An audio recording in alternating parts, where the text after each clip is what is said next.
एक सीरीज है। पहले आपने देखा मस्जिदों मदरसों पे एक्शन हुआ, उसके बाद वक्फ प्रॉपर्टी पे एक्शन हुआ, उसके बाद पीएफआई पे एक्शन हुआ। पीएफआई तो फल है, लेकिन पेड़ का बीज कहाँ है? पेड़ ने बड़ा कहाँ हुआ? पेड़ को पानी किसने दिया? जब तक हम वो नहीं समझेंगे तब तक हम पीएफआई नहीं समझेंगे, और पीएफआई के पीछे लिए गए एक्शन को हम नहीं समझेंगे कि हम जा कहाँ रहे हैं। 1946 में, सितंबर 1946 में, मतलब 1946 अर्ली में नेवी का रिवोल्ट हुआ था, जो ब्रिटिश नेवी थी, जिसको शिवाजी महाराज की नेवी को एक्सटेंड करके भारत की नेवी बनी थी, ब्रिटिश उसे कमांड करते थे। उसमें रिवोल्ट हुआ था और अंग्रेज सरकार ने ये लिखा था कि हम इस रिवोल्ट को रोक नहीं सकते, अर्थात हमें एक ऐसा बंदा चाहिए सत्ता पे बिठाने के लिए जो इस रिवोल्ट को काउंटर कर सके। सितंबर 1946 में गुलाबी चाचा को भारत का प्रधानमंत्री अंग्रेजों ने बनाया। याद कीजिए, सितंबर 1946, अभी भारत को सो कॉल्ड आजादी नहीं मिली है। ये बिल्कुल वैसा ही है जैसे अरविंद केजरीवाल दिल्ली के चीफ मिनिस्टर बने थे, जिन्होंने इटालियन माता के नाम की शपथ ली थी और उनके सहयोग से सरकार बनाई थी। यानी जिसके खिलाफ आप लड़े थे, उसी की सपोर्ट और उसी के नाम की शपथ लेके आप बैठे। ये हमारे गुलाबी चाचा ने 1946 में करा। 1947 की, जिसको हम आजादी बोलते हैं, वो ट्रांसफर ऑफ पावर है, क्योंकि गुलाबी चाचा को सरकार चलानी तो आती नहीं थी, तो गुलाबी चाचा ने माउंटबेटन को बनाया। माउंटबेटन सरकार चलाते थे, गुलाबी चाचा उनकी बीबियों को मसूरी, नैनीताल और शिमला में घुमाते थे।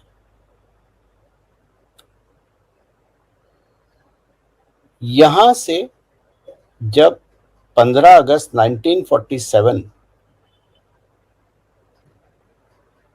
14 अगस्त 1947 को जब पाकिस्तान बना और 15 अगले दिन भारत का सो कॉल्ड विभाजित भारत का उदय हुआ, हिंदू राष्ट्र भारत का उदय हुआ। तो जिन्ना की महत्वाकांक्षा हमेशा ये थी कि हम भारत को इस्लामिक राष्ट्र बनाएंगे और भारत का प्रधानमंत्री बनाएंगे। जो 16 मुख्य लोग थे गांधी के साथ, मोहनदास के साथ, उनमें से 14 ने नेहरू को प्रधानमंत्री बनाने के खिलाफ वोट करा था, और नेहरू जी, मतलब गुलाबी चाचा हमारे, मोहनदास ने गुलाबी चाचा को भारत पे थोपा था।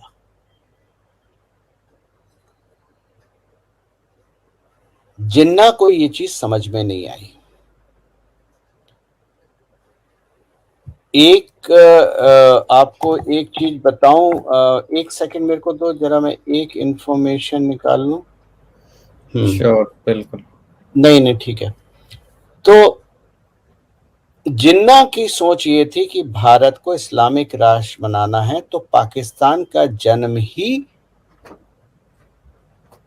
रियासत मदीना और कश्मीर के ऑब्सेशन पे शुरू हुआ था, और तीसरा था मुसलमानों का चौधरी बनना। आईएसआई ने उसके बाद गजवाए हिंद नाम का प्रोजेक्ट शुरू करा, और ये मिशन शुरू करा। मिशन का टारगेट 50-60 साल का था, और यह था कि भारत को इस्लामिक राष्ट्र बनाना है। अब भारत को इस्लामिक राष्ट्र कैसे बनाओगे? तो सबसे पहली कोशिश हुई थी 1948 में। जिन्ना बोले गांधी से कि पाकिस्तान एक बहुत गरीब देश है, हवाई जहाज अफोर्ड करना हमारे बस की बात नहीं है, हमारे लोग तो भूल जाइए। और लोगों को वेस्ट पाकिस्तान से ईस्ट पाकिस्तान, जो कि बांग्लादेश है आज के टाइम में, वहां जाने में असंभव कार्य है, क्योंकि हवाई जहाज हम अफोर्ड कर नहीं सकते, और अगर हम स्टीमर लेते हैं तो हम विदेशी स्टीमर खरीदने के तो औकात है नहीं हमारी, हम लोकल बोट्स में ट्रैवल करेंगे। वो भारत का चक्कर लगा के, श्रीलंका का चक्कर लगा के बांग्लादेश पहुंचेगी। यानी अगर उस स्टीमर में 100 लोग सफर कर रहे हैं तो लिख के रख लीजिए 70 लोग मर जाएंगे। और ये बहुत इनह्यूमन होगा लोगों को अपने रिश्तेदारों परिवारों से दूर रखना ईस्ट और वेस्ट पाकिस्तान में। तो हमारा आपसे आग्रह है कि भारत के बीच से हमें एक रोड रास्ता दे दीजिए, रोड के माध्यम से, ताकि हम ईस्ट पाकिस्तान जा सकें। मेरी लोगों से रिक्वेस्ट है, जरा सर्च करके देखिए जीटी रोड कहां से शुरू होती है और कहां खत्म होती है। जिन्ना ने जीटी रोड मांगी थी और ये प्रपोजल दिया था 25 किलोमीटर चौड़ी जीटी रोड पाकिस्तान को दे दी जाए, ताकि पाकिस्तानी वेस्ट पाकिस्तान से ईस्ट पाकिस्तान बसों के माध्यम से, ट्रक के माध्यम से, जो भी और साधन है सड़क पे चलने के, उस माध्यम से वहां पहुंचे और दोनों तरफ सड़क के हम रिहायशी जगह बना सकें, होटल बना सकें, खाने पीने के ढाबे, रेस्टोरेंट इत्यादि बना सकें, ताकि लोगों के आने जाने में सहूलियत हो। आपको इनह्यूमन नहीं लग रहा है? इसमें कोई ह्यूमन वाली बात है, इसमें कोई इनह्यूमन नहीं लग रहा, लेकिन इसके पीछे की सोच खतरनाक है। आप गूगल पे सर्च कीजिए जीटी रोड कहां से शुरू होती है और कहां जाके खत्म होती है। 2400 किलोमीटर 2400 किलोमीटर कहां से शुरू होती है, कहां तक खत्म होती है और कहां से निकलती है। आप खुद सोचिए, अगर 25 किलोमीटर चौड़ी जीटी रोड तो 180 किलोमीटर 180 मीटर या 100 मीटर चौड़ी होती है, लेकिन 25 किलोमीटर में बता रहा हूँ, रिहायशी इलाके इत्यादि जो सैकड़ों के नंबर लोग आएंगे उनके लिए मांगा था। भारत के दिल से निकल के जाती है। यानी अगर गांधी जी इस बात को इम्प्लीमेंट करवा देते नेहरू से, तो भारत जिस भारत में मैं बैठा हूं वो भारत नहीं होता।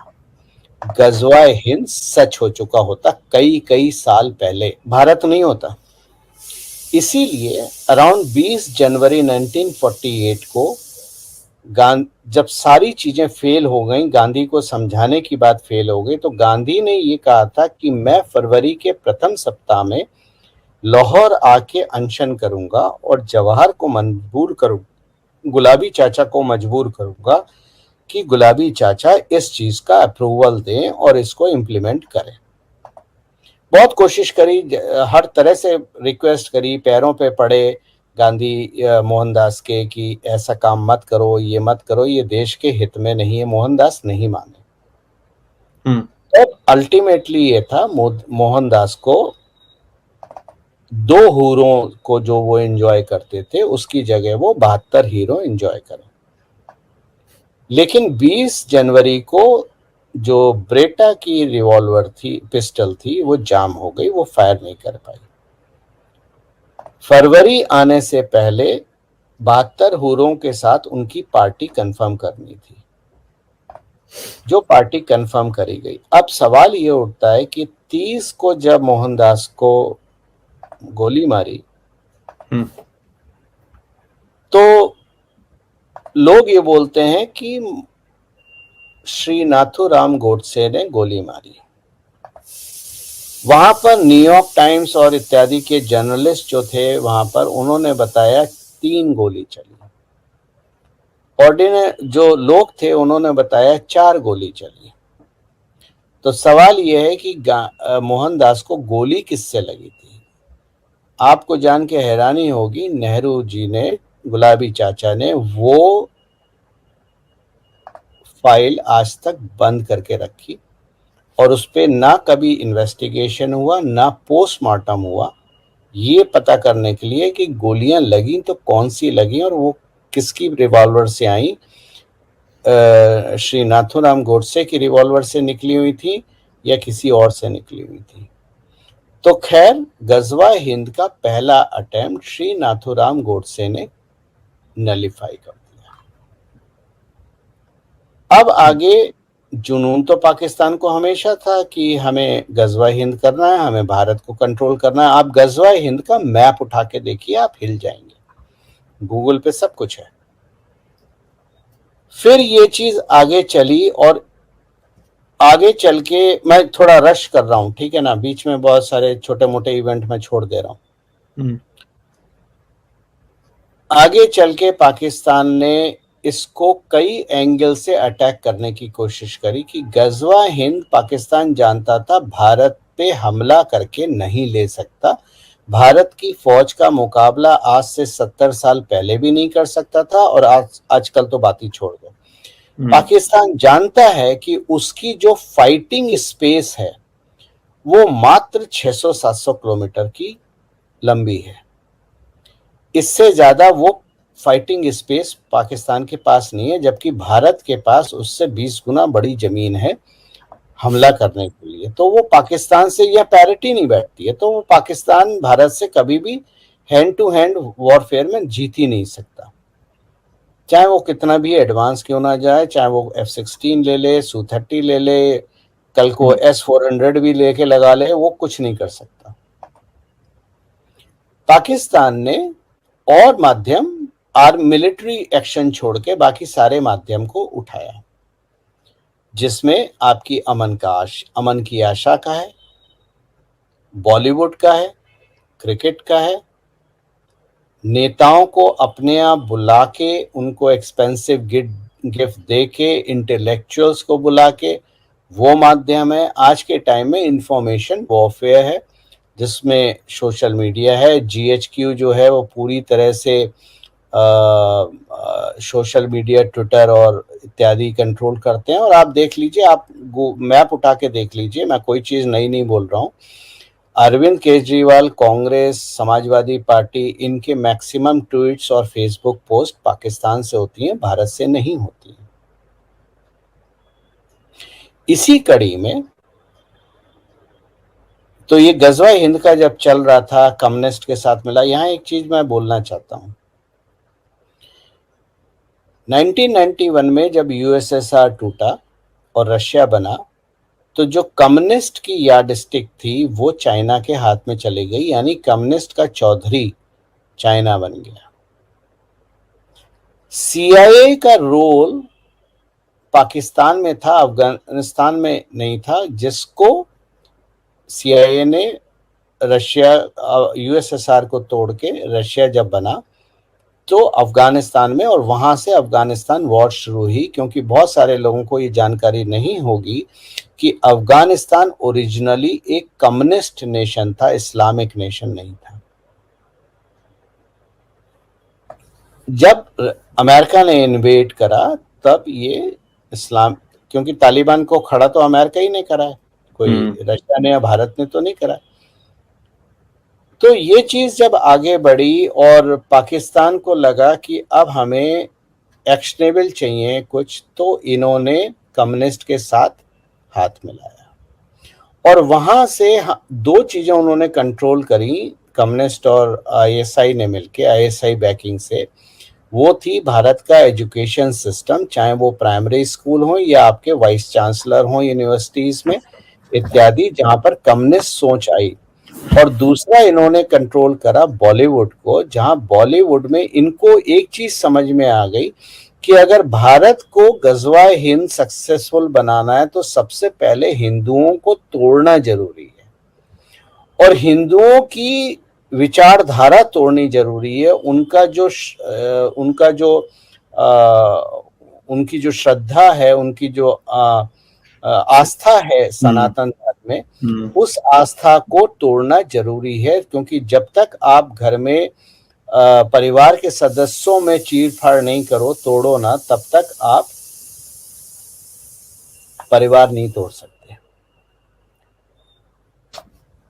राइट। तो उसके लिए उन्होंने सहारा लिया बॉलीवुड में इस्लामाइजेशन को बहुत शांति प्रिय दिखाया गया, रहीम चाचा जैसे लोगों का जन्म हुआ और तिलकधारी हमेशा गुंडे। एंटी नेशनल, गुंडे, मवाली, अंडरवर्ल्ड, रेपिस्ट इत्यादि के रूप में दिखाया गया। वहां से चरित्र हनन समाज का, सनातन समाज का शुरू हुआ। इसी बीच 1970 आ गया। भारत ने 1970-71 में बांग्लादेश का जन्म हुआ। भारत के माध्यम से बांग्लादेश का जन्म हुआ, ईस्ट पाकिस्तान खत्म हुआ। इस जन्म की वजह से सबसे ज्यादा परेशानी पाकिस्तान को ही, क्योंकि इससे ज्यादा ह्यूमिलेटिंग वॉर पाकिस्तान के लिए कोई नहीं है आज तक। कारगिल बाद में आया, लेकिन ह्यूमिलेटिंग वॉर कोई भी नहीं थी। और इन्होंने ये कहा कि अब हमें गजवा हिंद के लिए केवल कल्चरल और रिलीजियस लेवल पे काम नहीं करना है, लोगों की सोच पे काम नहीं करना है, बल्कि हमें आर्म्ड सोल्जर्स तैयार करने जो भारत में रहे। तो उस दशक में, अच्छा थोड़ा सा जंप मारते हैं, 80-90s में गजवा हिंद का करने के लिए कंपोनेंट तैयार किया गया जिसको कहते हैं कराची प्रोजेक्ट। कराची प्रोजेक्ट के बारे में मैंने बहुत लिखा है, जो लोग मुझे पढ़ते हैं उनको पता है, सर्च करेंगे गूगल पे तो आपको मिल जाएगा। उसमें भारत के एक सो कॉल तथा कथित बहुत बड़े पत्रकार, जिनकी कूप थ्योरी भी थी मनमोहन सिंह के टाइम में कि भारत सेना कूप करने वाली है, वो भी पब्लिश उन्होंने लिखी थी, पब्लिश करी थी, ठीक है। तो ये तथाकथित पत्रकार कराची प्रोजेक्ट के हेड थे, और जितना मीडिया के सो कॉल्ड 5 स्टार पत्रकार हैं या 3 स्टार पत्रकार, 3 स्टार से लेके 5 स्टार पत्रकार, इन सारे कराची प्रोजेक्ट के हिस्सा थे। 1971 में बांग्लादेश क्रिएट होने के बाद 1977 में सिमी का फाउंडेशन रखी गई, Islamic student movement of India ऐसे करके थी। अब आप भी जानते हैं और मैं भी जानता हूं और आपके दर्शक भी जानते हैं कि मुसलमानों को अगर एक करना है, मुसलमानों को एक करने के लिए कोई ऑर्गेनाइजेशन की जरूरत नहीं है। इस्लाम के नाम पे मुसलमान हमेशा एक होता है, उसको वहां पर किसी चीज की जरूरत नहीं है, इस्लाम के नाम पे वो एक होते हैं और रहेंगे। लेकिन ये सिमी का जन्म इसलिए हुआ था ताकि सिमी जो है वो स्टूडेंट लेवल पे अनरेस्ट क्रिएट करे, लोगों को ट्रेन करे, अनरेस्ट क्रिएट करे। सिमी का उसमें टाइम है, उस टाइम जितने भी बॉम्ब ब्लास्ट इत्यादि हैं वो सारे सिमी कनेक्शन जाते हैं।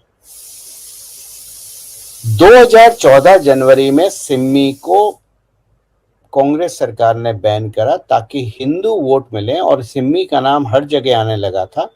और सिमी के जितने भी को फाउंडर इत्यादि थे वो सारे लोग पीएफआई में आ गए। वो पहले से पीएफआई में थे क्योंकि उन्होंने पीएफआई की नींव रखी थी 2006 में।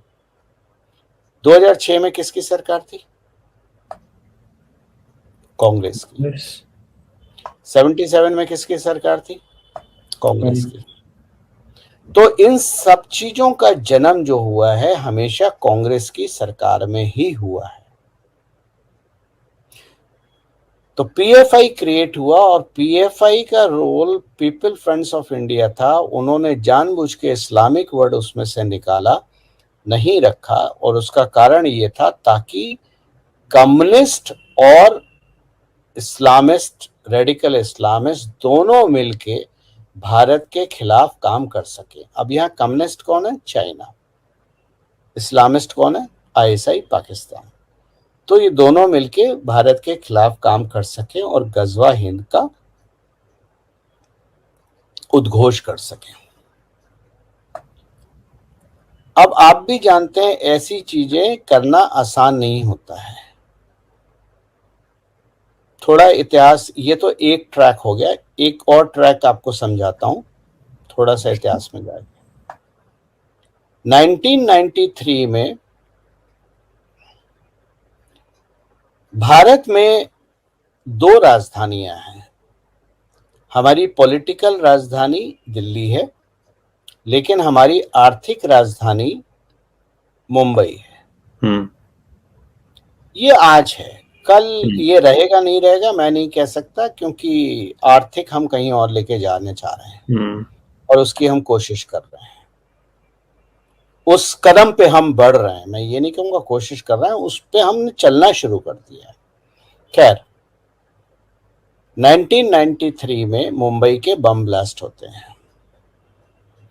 किसी भी देश को कंट्रोल करने के लिए अगर उस देश की आर्थिक राजधानी को आप कंट्रोल कर लें, आर्थिक एक्टिविटी को आप कंट्रोल कर लें, तो आप देश को कंट्रोल कर सकते हैं। करेक्ट? तो यहां पर मुंबई का अंडरवर्ल्ड डॉन को, अंडरवर्ल्ड लोगों को मुंबई में बम ब्लास्ट करके ये बताया गया कि अब हम इस जगह के राजा हैं, we will rule this city. इसका एक सैंपल आपको देखने को मिला था अभी 2-3 साल पहले, जब सचिन वाजे ने एक्सप्लोजिव रख के अंबानी के घर के बाहर एक्सप्लोजिव रखे थे और वो बहुत बवाल मचा था। मैंने इस पे बहुत लंबा वीडियो भी बनाया था कहीं किसी चैनल पे, और मैंने ये बताया था ये जेलेटिन स्टिक्स यहाँ पर एक्सप्लोडिंग के लिए नहीं रखी गई थी, बल्कि एक वार्निंग सिग्नल थी अंबानी को और जो बड़े बिजनेसमैन है मुंबई को, कि तुम्हारी तरफ से हफ्ता नहीं आ रहा। बताया था आपने। और ये हफ्ता कौन है? ये हफ्ता 3 पॉलिटिकल पार्टी हैं जिन्होंने मिलके मुंबई में सरकार बनाई थी। उन्हीं ने सचिन वाजे को बाहर करा था, उन्हीं ने सचिन वाजे को करा था। खैर, 1993 पे जाते हैं।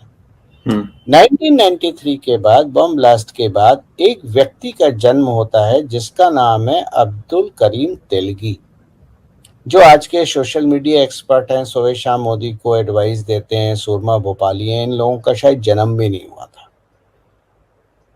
मतलब क्षमा करें मेरे शब्दों को, क्रूड शब्द बोल रहा हूं।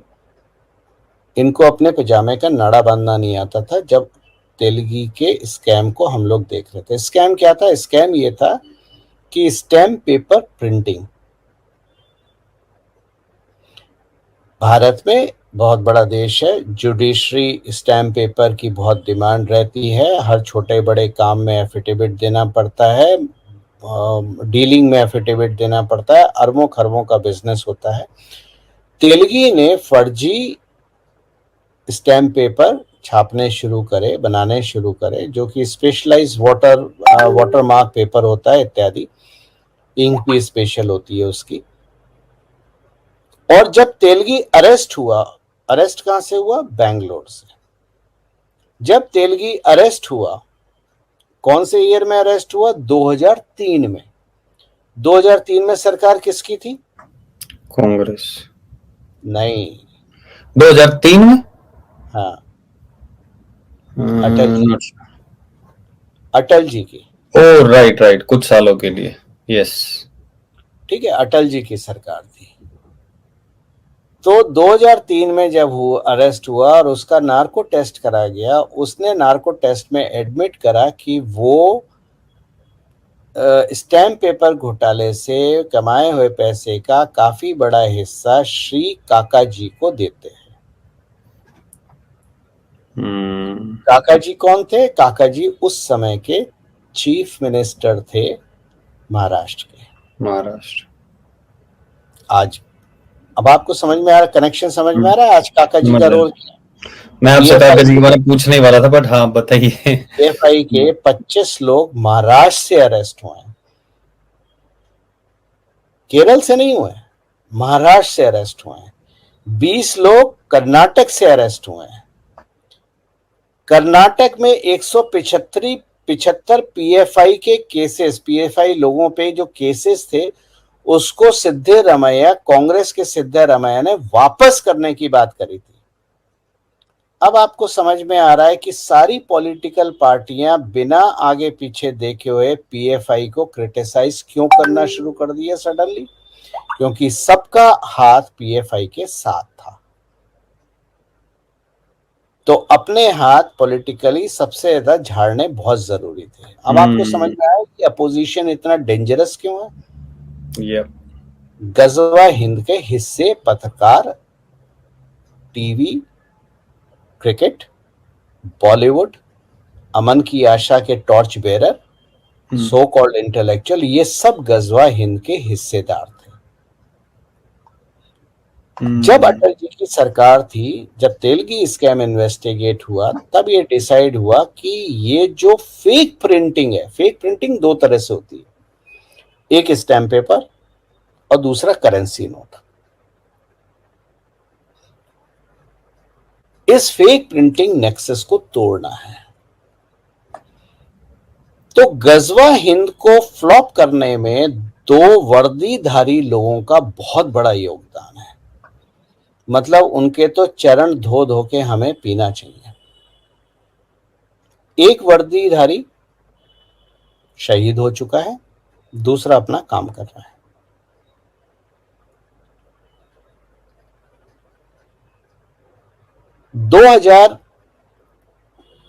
अच्छा, यहां पर एक चीज और मैं बोलना चाहूंगा। कांग्रेस पार्टी में सबसे समझदार और स्ट्रेटेजिस्ट दिमाग अगर किसी एक सज्जन का था तो उस व्यक्ति का नाम था अहमद पटेल। अहमद पटेल को पता था मोदी के चीफ मिनिस्टर बनने से कई साल पहले कि जिस मोदी को गुजरात की जनता केवल एक कार्यकर्ता के हैसियत से एक नारा लगाया जाता था गुजरात में, देखो देखो कौन आया, गुजरात का शेर आया। अहमद पटेल जानते थे कि अगर ये सरकारी सीएम बनते हैं तो गुजरात में कांग्रेस साफ। तो मोदी को खत्म करने के लिए पहले आपने गोधरा की ट्रेन जलाई, मोदी खत्म नहीं हुआ। फिर 2002 के दंगे हुए, मोदी खत्म नहीं हुआ। 2002 के दंगे में आपने मोदी और अमित शाह को जुडिशरी में घेरा, आपने लांछन लगाए। दोनों ने 8-9 साल बहुत संघर्ष करा, बहुत मतलब इन दोनों को तो जेल डालने के लिए तैयारी थी, क्योंकि इन दोनों को खत्म करना जरूरी था अगर भारत पे कंट्रोल रखना है, गजवा हिंद को सच बनाना है। ये दो गजवा हिंद के एंटी सोल्जर्स थे।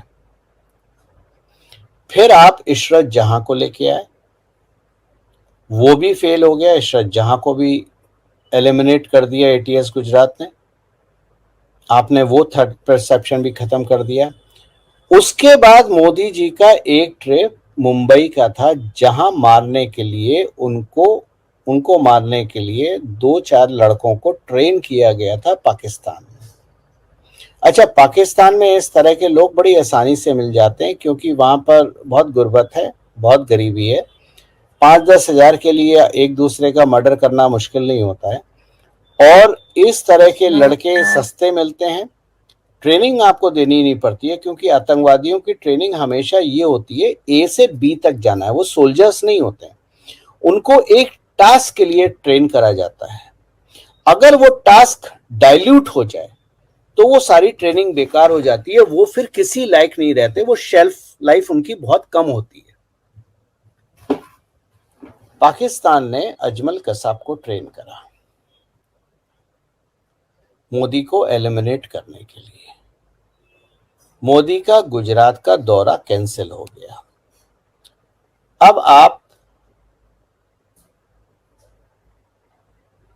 या तो उस रिसोर्स को जो आपने ट्रेन करा है उसको वेस्ट कर दें, या उसको उसी काम में लगाएं। बस ये है कि गोली मोदी पे ना चला के कहीं और चलानी है। तो आपने 26/11 का नक्शा तैयार किया। 26/11 में आपने उसके हाथ में कलावा बांध दिया, और जो हिंदू टेरर का शब्द आया था, वो हिंदू टेरर का शब्द जनरल पाशा का शब्द था, आईएसआई के चीफ, जो कि इंडिया में डिलीवर हुआ और सबसे पहले उसे सुशील कुमार शिंदे, हवलदार होम मिनिस्टर ने बोला, उसके बाद चिदम्बरम ने बोला, उसके बाद औरों ने भी बोला। कक्का ने। ठीक है, तो ये वहां से शुरू हुआ। तो अभी अभी गजवा हिंद की बीमारी अभी भी खत्म नहीं हुई है, लेकिन 26/11 का जो अटैक था वो दूसरे वर्दीधारी को पता चल गया कई दिन पहले। तो एक महाराष्ट्र की पॉलिटिकल पार्टी का सेकंड इन कमांड नेता है जो आजकल कांग्रेस में है, पहले कांग्रेस से आया था, वो पार्टी बनाई थी, फाउंडिंग मेंबर था और अब वापस कांग्रेस में जा चुका है। उसके फोन कॉल पे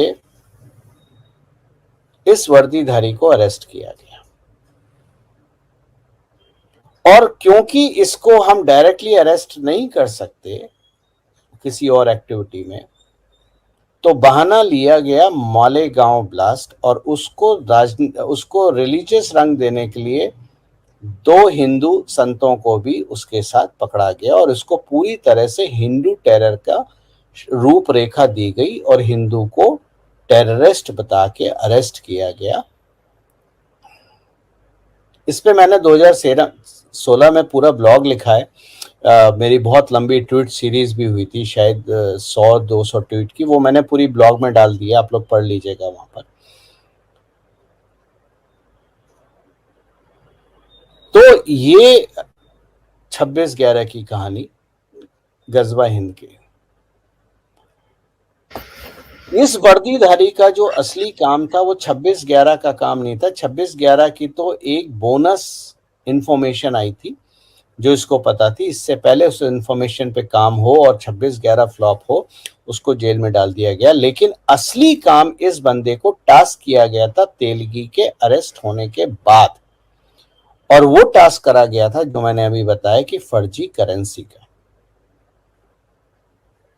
इस वर्दीधारी ने वो फर्जी करेंसी का जो भी मोडस ऑपरेंडी है, जो भी नेटवर्क है, जो भी कनेक्शंस हैं, उन सबको एक्सपोज किया गया था और इसने अंदर घुस के किया था। गलती ये थी, इसने रिटन ऑर्डर पे काम नहीं किया गया, इसने वर्बल ऑर्डर पे काम किया, जो कि कई बार जो पैशनेट होते हैं देश के लिए उनसे ये गलतियां हो जाती हैं, जिसका उसको खामियाजा भुगतना पड़ा। ये फेक करेंसी कैसे आती है, उसकी मोडस ऑपरेंडी इसने क्रैक करी। मोडस ऑपरेंडी ये होती है, भारत में ना कागज बनता था, ना इंक बनती थी, ना ब्लॉक बनते थे, ना मशीन बनती थी, सब इंपोर्ट होती है। मशीनें प्रिंटिंग प्रेस में हैं, मिंट जिसे बोलते हैं, मिंट प्रेस में। इंक जब मिंट प्रेस में आती थी तो गेट पे इंक की क्वालिटी चेक होती थी, यानी कंटेनर की सील चेक होती थी। तो वहां क्या किया जाता था कि कंटेनर की सील को पंचर कर दिया जाता था, एक छोटा सा छेद करके, और अगर वो पंचर्ड कंटेनर है तो वो कंटेनर अप्रूव नहीं होगा, वो अंदर नहीं जाएगा, वो रिजेक्ट होगा।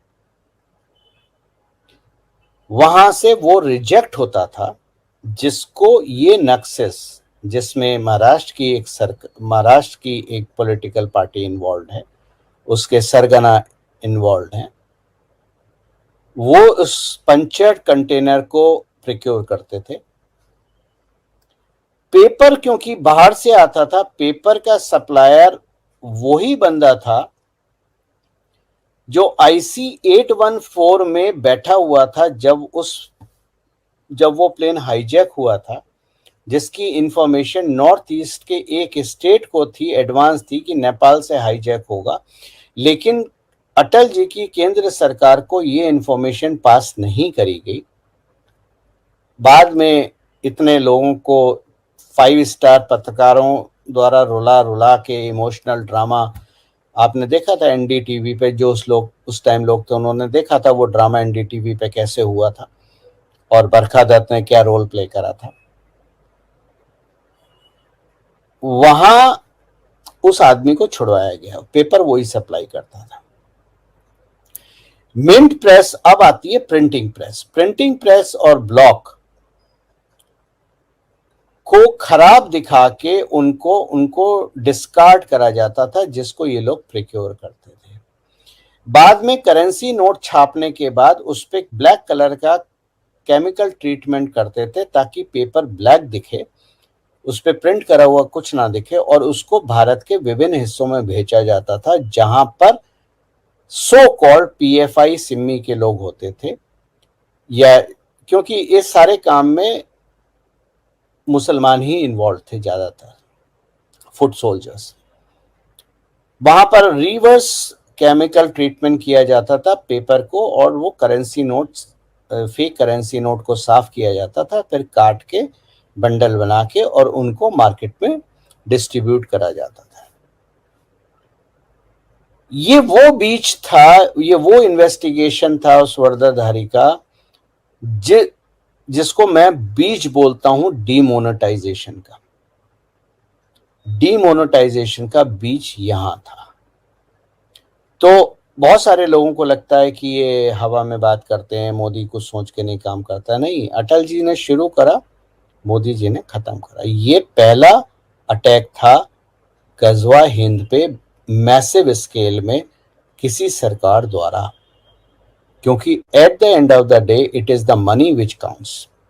और करेंसी कहाँ प्रिंट होती थी? मालदा में, महाराष्ट्र में, नेपाल में, पाकिस्तान में, कुछ हद तक बांग्लादेश में प्रिंट नहीं होती थी, ट्रांसपोर्ट होती थी।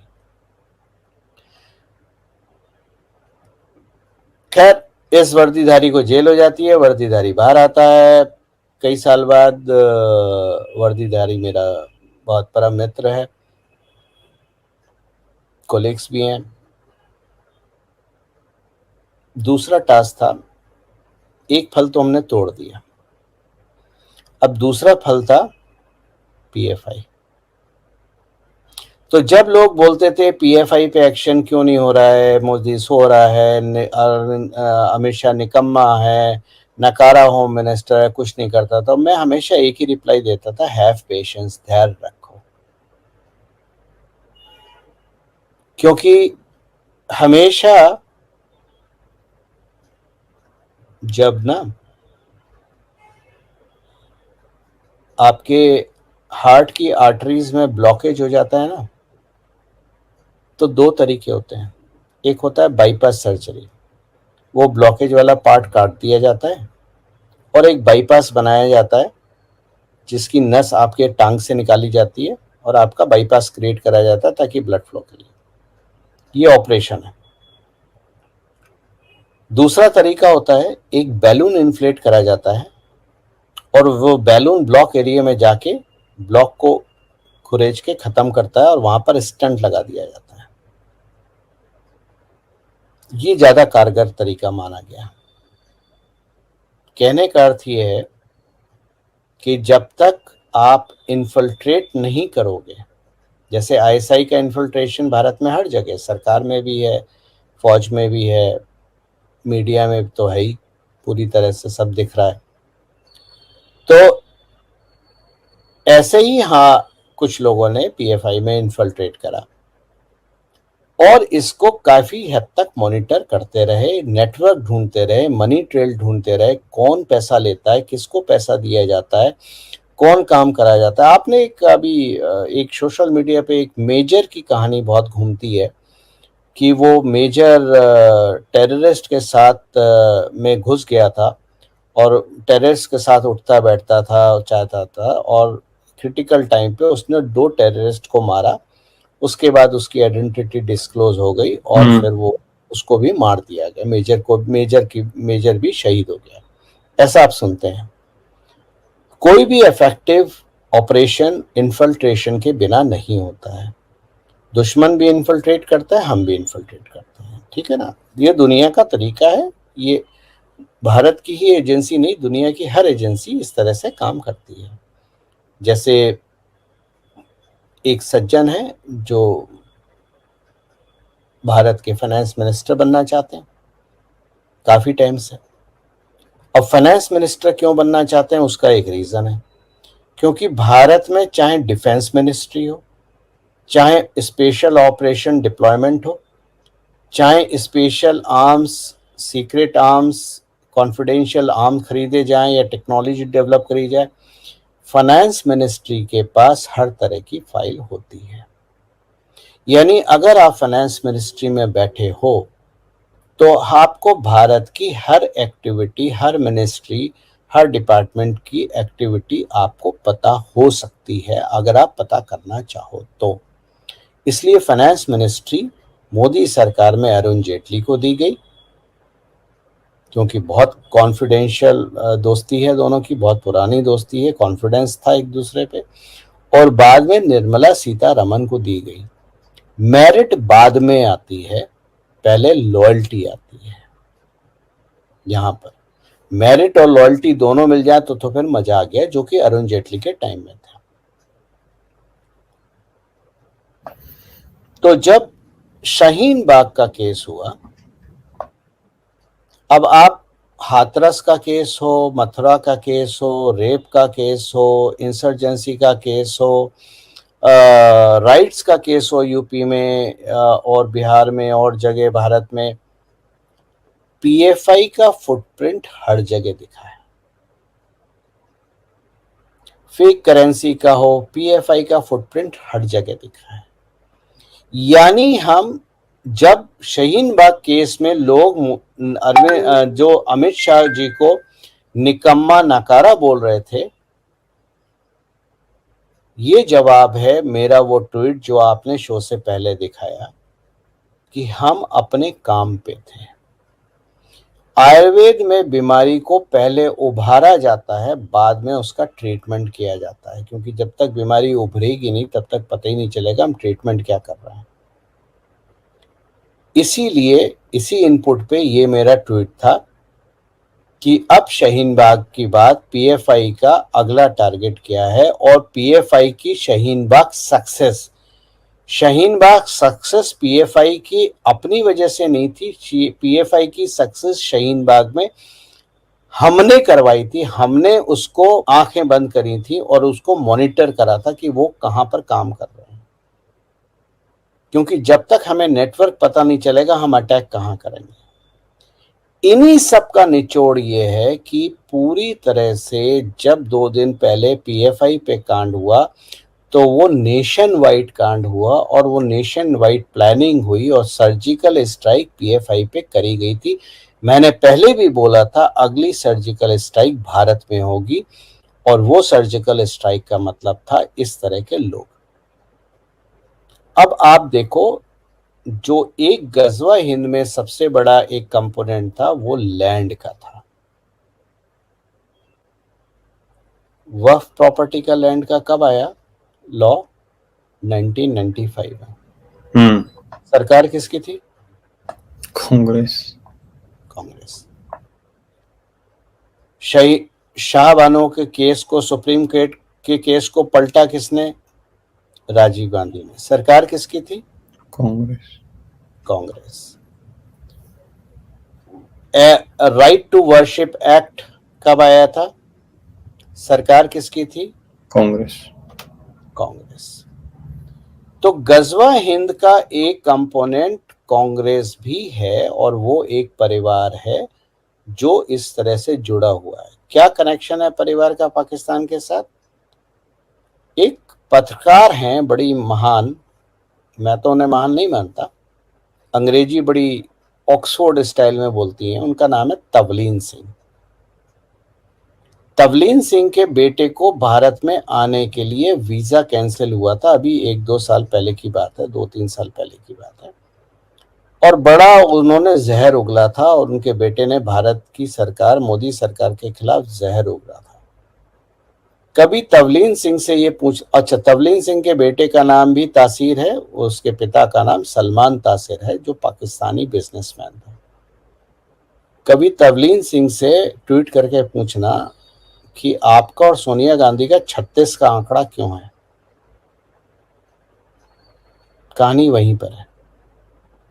ये जो पाकिस्तान प्रेम है ना परिवार का, वहीं से निकलता है। ये आपने बताया था एक बार, किसका बेटा कौन सा है, किसके पिताजी मैं का वो? उसमें नहीं जा रहा, मैं थोड़ा मर्यादित भाषा का प्रयोग कर रहा हूँ, क्योंकि यूट्यूब पे बैठा हूँ।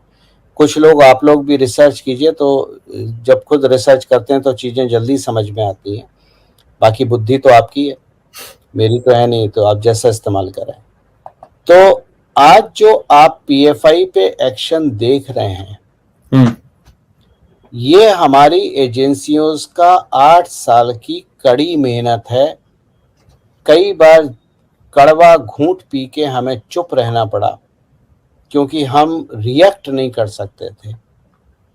हमारा एक टास्क था जो मॉनिटर करना था।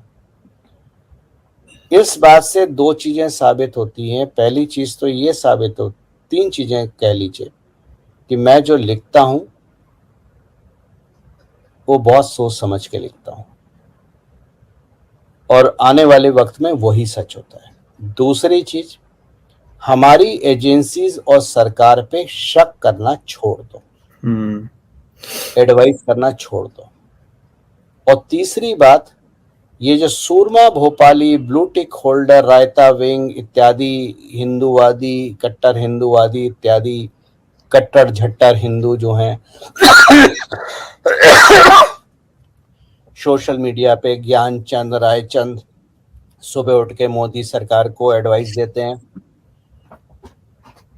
इनको आप जितनी जल्दी अपना पढ़ना बंद कर देंगे और सुनना बंद कर देंगे, उतना आपकी सेहत के लिए, भारत की सेहत के लिए, और सबसे ज्यादा जो हमारी एजेंसीज में काम करने वाले लोग हैं उनकी सेहत के लिए अच्छा है। क्योंकि ये जो जमात है, रायता विंग, पॉपकॉर्न, विराट हिंदू, सुरमा भोपाली की, ये कुछ नहीं जानते हैं। इनमें सोचने समझने की शक्ति नहीं है। अपने नेतृत्व पे विश्वास कीजिए। हर वक्त प्रश्न करने की आदत मत डालिए, वो आदत अच्छी नहीं है। जब आप नेतृत्व पे विश्वास करते हैं तो नेतृत्व को अपना काम करने दीजिए, एजेंसीज को काम करने दीजिए। जो हमारे अनसंग हीरोज हैं, जो शैडो विंग है हमारा, उसको काम करने दीजिए, वो उसको अपना कार्य पता है। तो जितना मैं यूट्यूब पे खुल सकता था मैंने कोशिश करी। बाकी तो ये पूरी थीसिस है, अगले 2 घंटे भी खत्म हो जाएंगे, खत्म नहीं होगी। जो एक वर्दीधारी शहीद हो गया, जिसकी हमें आरती उतारनी चाहिए, उसका नाम है तुकाराम ओमले। अगर तुकाराम ओमले कसाब को नहीं पकड़ता और कसाब को मार दिया जाता, तो आज भारत का हिंदू टेररिस्ट के नाम से दुनिया भर में मशहूर हो चुका होता। तो मेरी सभी मित्रों से एक निवेदन है कि जो हमारे वर्दीधारी लोग हैं, चाहे वो किसी भी फोर्स से आते हो, पुलिस से आते हो, बीएसएफ से हो, सीआईएसएफ से हो, आईटीबीपी से हो, या हमारे भारतीय फौज हो, नेवी हो, एयरफोर्स हो, जो भी वर्दी पहनता है, उन सब की इज्जत करना सीखिए। क्योंकि इस राष्ट्र को नेता बचाएं चाहे ना बचाएं, लेकिन ये वर्दीधारी बचाते हैं। और जो अनसंग हीरोज हैं, जो आपको दिखते नहीं है, जो इनविजिबल मैन है, जो शैडो मैन है, उनकी शक्ल आपको कभी नहीं दिखाई देगी, लेकिन सच्चे देशभक्त वही होते हैं जिनको ना रिकग्निशन चाहिए, ना अवार्ड चाहिए, ना टीवी में इंटरव्यू चाहिए, ना सोशल मीडिया पे लाइक्स चाहिए। वो अपने जुनून में काम करते रहते हैं, क्योंकि उनका ध्येय भारत की एकता, अखंडता ही और सुरक्षा है। तो संदीप, ये ब्रीफ इतिहास था, कुछ ज्यादा लंबा हो गया, उसके लिए नहीं, ऐसा लग रहा है कि अभी तो स्टार्ट किया था आपने और 1 घंटा हो गया, आई सर पता ही नहीं चला। और लोग कमेंट कर रहे थे, मैं बीच में कमेंट डालना भी नहीं चाहता था, और कई कमेंट्स का तो जो क्वेश्चन थे आपने आंसर कर ही दिया। जैसे कि अभी किसी ने लिखा था, विजय सत्यावली जी ने, कि ये कुछ डिले तो नहीं कर दिया, तो आपने बताया कि 8 साल से काम चल रहा था इसके ऊपर। ये विजय जी, आप जैसे लोगों की ही परेशानी है डिले कर दिया। आप मेरे को ये बताइए, डिले की डेफिनेशन क्या है? आपको क्यों लगता है डिले कर दिया? मैं इतनी बार समझा चुका हूं कि एलोपैथिक मेडिसिन देके हम सिम्टम को ट्रीट नहीं करते, हम आयुर्वेद मेडिसिन देके कॉज को ट्रीट करते हैं, ताकि उसका बेनिफिट हम तक नहीं रहे बल्कि आने वाली पीढ़ियों को भी मिले। आप लोग कैसे डिसाइड करते हो यार कि डिले कर दिया नहीं कर दिया? आपको कुछ खबर भी है? गौरव सर, जो डिले डिले की बातें हैं, नो कई लोगों ने सेम क्वेश्चन पूछा है, तो एकदम से पकड़ के और फिर अगले ही दिन जब इनको बेल मिल जाएगी तो फिर वही लोग कहेंगे कि इसको बेल कैसे मिल गई। यानी कि जो आप बात करते हैं टेक्निकल एविडेंस, सारी चीजें इकट्ठी हो, बंदा निकल ही ना पाए, उसके लिए टाइम लगता है। आप एक चीज देखो संदीप, रिया चक्रवर्ती को अरेस्ट करा, उसको बेल मिली। आर्यन खान को अरेस्ट करा, उसको बेल मिली। लोगों ने कहा एजेंसी वीक है, एजेंसी इसके पास ये नहीं है वो नहीं है, देखो इतने पावरफुल लोग हैं, निकल गए। जो असली पावरफुल लोग हैं वो तो पिछले 4-5 महीने से आज भी अंदर बैठे हुए हैं। तो ऐसा कैसे हो गया कि पद पे रहने के बाद, सरकारी पद पे रहने के बाद, पावरफुल पोस्ट होल्ड करने के बाद, सारे नेटवर्क का हिस्सा होने के बाद, खुलेआम हिस्सा होने के बाद आप आज भी जेल में बैठे हो? क्योंकि रिया चक्रवर्ती को जेल में रखना हमारा उद्देश्य नहीं था। हमारा उद्देश्य उससे वो इंफॉर्मेशन निकालना था जो इन पावरफुल लोगों को जेल में पहुंचा सके। राइट। तो सबको जेल में डालना जरूरी नहीं है, और जेल में आप तब डालते हो पकड़ के जब आपके पास सॉलिड टेक्निकल एविडेंस हो। वरना कल को ये होगा कि हमारी अदालतों को अगर हम जोर जबरदस्ती करेंगे तो हम दुनिया में जहां आज ये जाने जाते हैं कि हमारी अदालतें निष्पक्ष काम करती हैं, वहां लोग बैठेंगे बोलेंगे कि मोदी सरकार अदालतों को चलाती है। जो कि भारत की जो साख है दुनिया में, उस पे एक बहुत बड़ा धब्बा लगेगा। हमारी जुडिशरी प्रश्न चिन्हों में आ जाएगी। जैसे पाकिस्तान की जुडिशरी तो आर्मी चलाती है, हम सब जानते हैं। मैंने क्या लिखा? मैंने लिखा भीड़ आपको समाचार बताती है, मेरी कोशिश, मैं ये नहीं कह रहा मैं करता हूं, मेरी कोशिश होती है आपको समाचार समझाने की, बाकी बुद्धि आपकी है। इस तरह के कमेंट की देर हो गई, जल्दी हो गई, आड़े हो गई, तिरछी हो गई, ऐसे करना चाहिए, ये आपकी बुद्धि का दर्पण है और कुछ नहीं है। मैंने कहा पीएफआई के बाद सारी पॉलिटिकल पार्टी, विपक्ष की पॉलिटिकल पार्टी ने बिना देर करे अपना पल्ला झाड़ लिया कि हाँ ऐसा ही करना चाहिए। जो देश, उस दिन सारे देशभक्त हो गए। आप देखो राहुल गांधी भी देशभक्त हो गए, वो भी कमेंट ये मारते हैं कि राष्ट्रीय हित में जो हो उस पर हम सपोर्ट करेंगे। ये वही राहुल गांधी लोग हैं जो याकूब मेनन को बेल दिलाने के लिए और उनकी मर्सी पिटीशन के लिए रात को सुप्रीम कोर्ट को खुलवाया था, आतंकवादी को मर्सी पिटीशन देने के लिए। आज वही सटासट एकदम अपना पल्ला झाड़ रहे हैं, क्योंकि सबके हाथ रंगे हुए हैं पीएफआई में। पीएफआई इन सब का फुट सोल्जर है।